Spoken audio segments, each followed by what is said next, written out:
Welcome to Lesson 2 of Learning the Piano. If you're new to learning the piano and you haven't checked out Lesson 1 yet, I suggest you do that before following this video, as we're going to build on what we learned in that session. In today's lesson, we're going to start exploring how to read sheet music for both our right and our left hands. So make sure you're comfortable with your right hand notes C to G before you start here. We're going to take it nice and steady, using lots of playing activities to help build your confidence. Alright, let's get to it. When reading sheet music, the first bit of notation you will probably see are these symbols here. And these, simply speaking, tell us which hand we're going to be playing the piano with.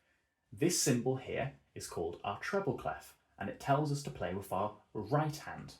And this one, our bass clef, and that tells us to play with our left hand. It might help if you think of the bass as being a low-sounding instrument, so it's the bass clef that is played with the hand that plays the low-sounding notes,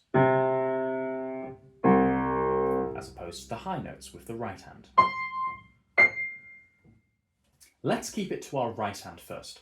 So, we've got our treble clef. Now, in music, notes with different colours, or with different sticks, tell us information about the note.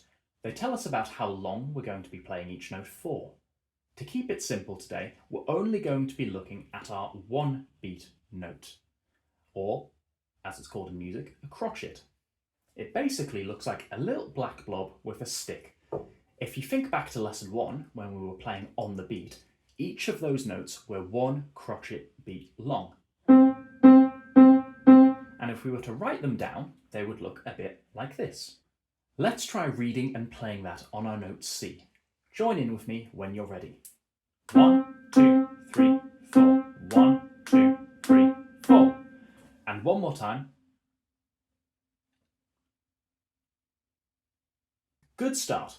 So we know what a one beat note looks like and what a C looks like on sheet music. But what about D, E, F or G?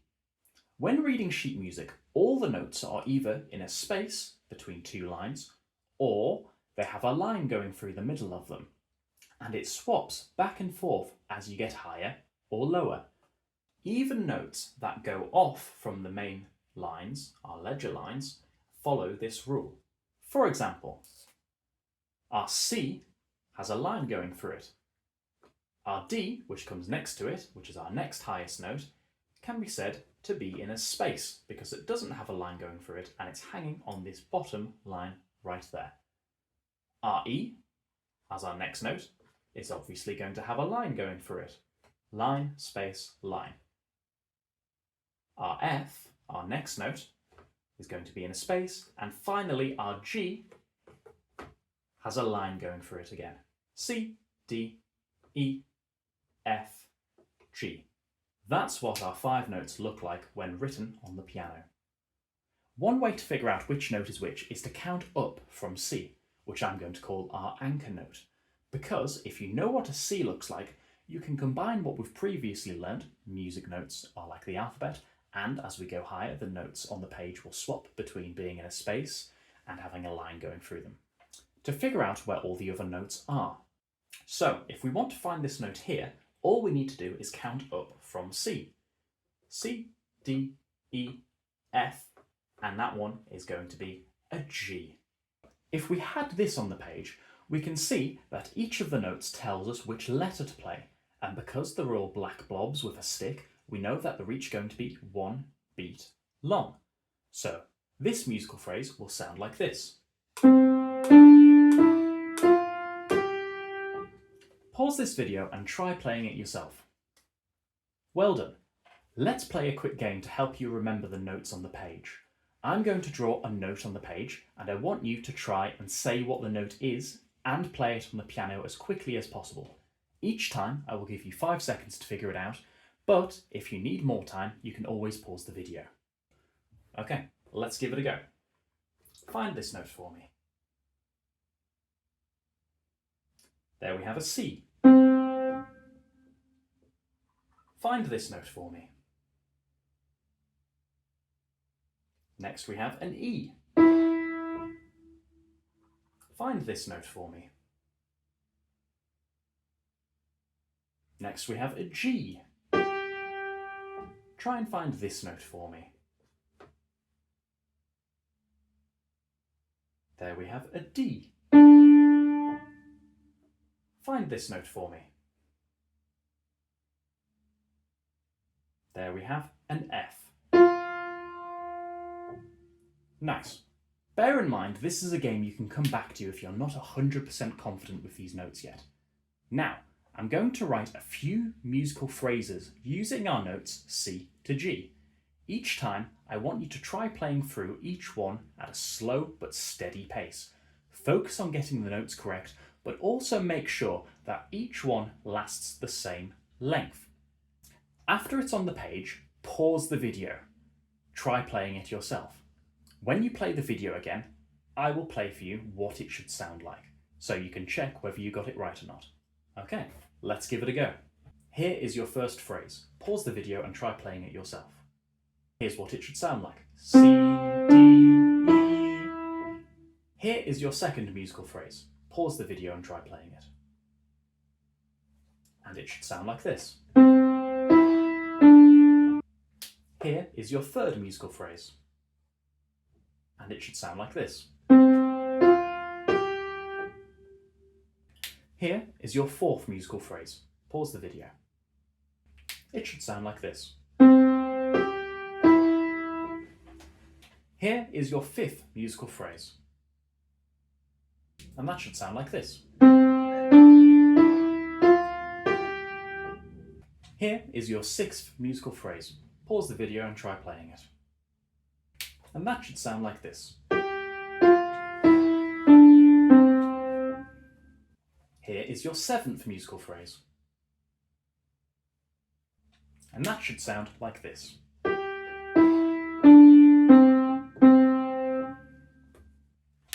And finally, your eighth musical phrase.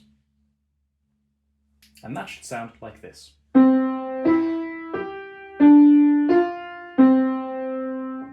Well done. There were some tricky patterns in there, so don't worry if you didn't get all of them.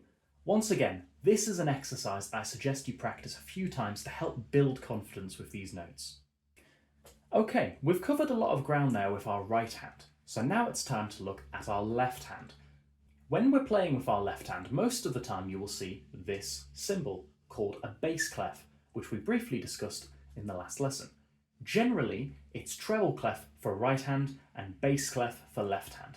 And we use these different clefs because it makes it easier for us to tell what note the music wants us to play. Here's an example. Here we have a right hand middle C, and here we have a left hand middle C. The same note, but written in different ways. But what if we wanted a G? Well, here is what a G would look like in the right hand. And here is that same G in the left hand. You see, we have to draw in these extra what are called ledger lines, which are awfully confusing the higher you go. That's why we have different clefs for the different hands, the treble clef and the bass clef, so it's easier to see and read the notes. In our session today, we are only going to look at two notes in our left hand to keep it simple, C and G. So let's see what they look like in the left hand. As we just mentioned earlier, a middle C in our left hand looks like this. However, we don't want to use that one because our right hand is currently using those C to G notes. So we'd have to split our hands over the same note, and we don't want to do that. Instead, we're going to look at our C down here. Now, this lower one is our C, but you've probably noticed that it looks different from the other note lengths we've played so far. When we see a white note without a stick, like here, that tells us we have to hold it for 4 beats, 4 times the length of a 1-beat note, like this. 1, 2, 3, 4. So that is our C. Let's see if you can use our alphabet, and remember that notes on the page are separated between being in a space and having a line, the higher or lower you go. See if you can use that to figure out where our note G is going to be.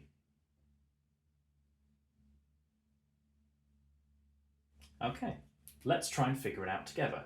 C, D, E, F, and G. So our G is going to be up here. And the same as before, with our C down here, we're going to be holding that for 4 beats. Let's try playing them one after another. Join in when you're ready. 2, 3, 4. 2, 3, 4. 1, 2, 3, 4. 1, 2, 3, 4. Now, let's see if we can turn this into a simple musical line, instead of just going back and forth. Let's try playing this short musical line together. Remember, we're holding each one for 4 beats, and we've only got a C and a G to think about. After 4. 1, 2, 3, 4.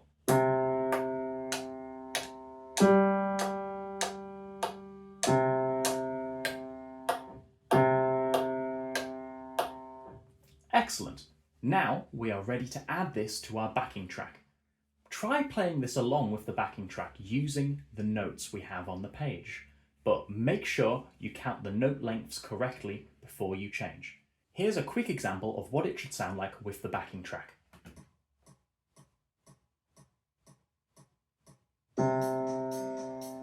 One, 2, 3, 4. 1, 2, 3, 4.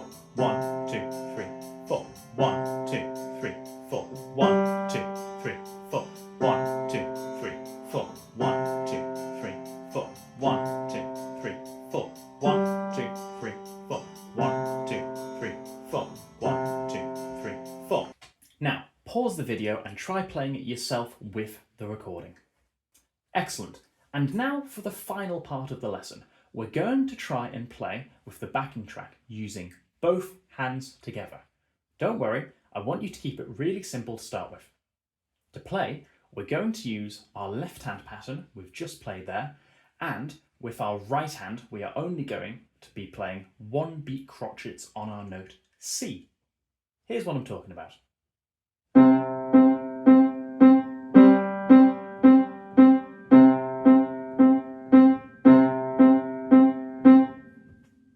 Because we're playing 2 parts now, counting is even more important than ever. That's why I'm now drawing in these things called bar lines. Basically, all you need to know about them is that they make it easier to read the sheet music as they occur every 4 beats. 1, 2, 3, 4, bar line, 1, 2, 3, 4, bar line, and it's the same with the left hand, 1, 2, 3, 4, bar line, 1, 2, 3, 4, bar line, etc., all the way through the piece. Think of them like full stops in a sentence. Books would be much harder to read without full stops because the phrasing would be unclear, and in music, bar lines do the same thing. So, now I want you to pause the video and try playing this repeated pattern with both hands together. Don't worry if you can't do it at first. Playing hands together is the hardest part of playing the piano for beginners. Pause the video and give that a go. Nice one. Now let's try again, but this time we're going to make it a bit harder. Here is your new pattern. So the left hand once again stays the same. But this time, the right hand, we're swapping between different notes. C and E in that first bar, C and D in the second, C and E in the third, and C and F in the fourth. Before we repeat it again. A few helpful tips before you try this. Make sure you can do the previous exercise before you try this one. If you struggle to do this exercise with the recording, try practicing it first without the recording, even if you're just playing one hand at a time, like this. Then you might be able to up the speed.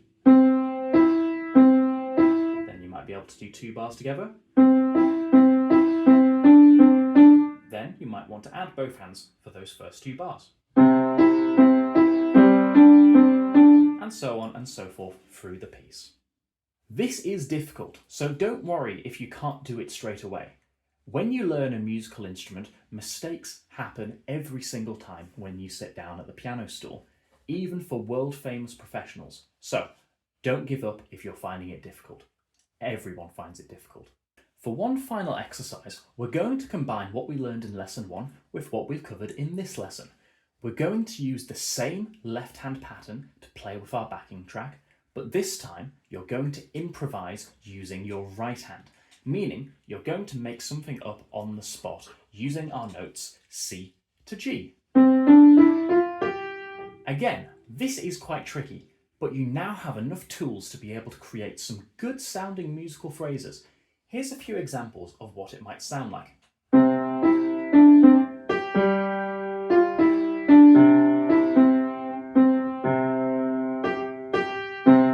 Or perhaps you want to keep it a bit more simple.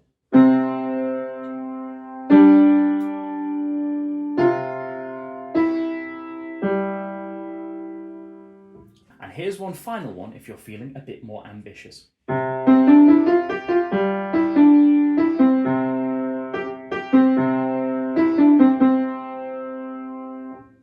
Now is your chance to put into practice everything we've covered in our last 2 sessions, so you can see how much you've learned. Remember, when improvising, you can change the length of the notes, you can change the dynamics, and you don't have to fill every single second with music. You might want to leave some gaps.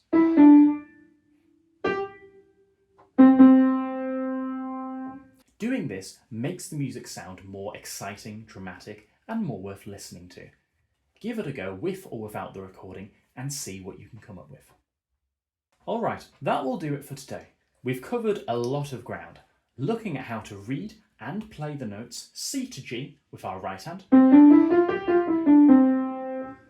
And we've learned how to play C and G with our left hand. And we've learned how to play both hands together.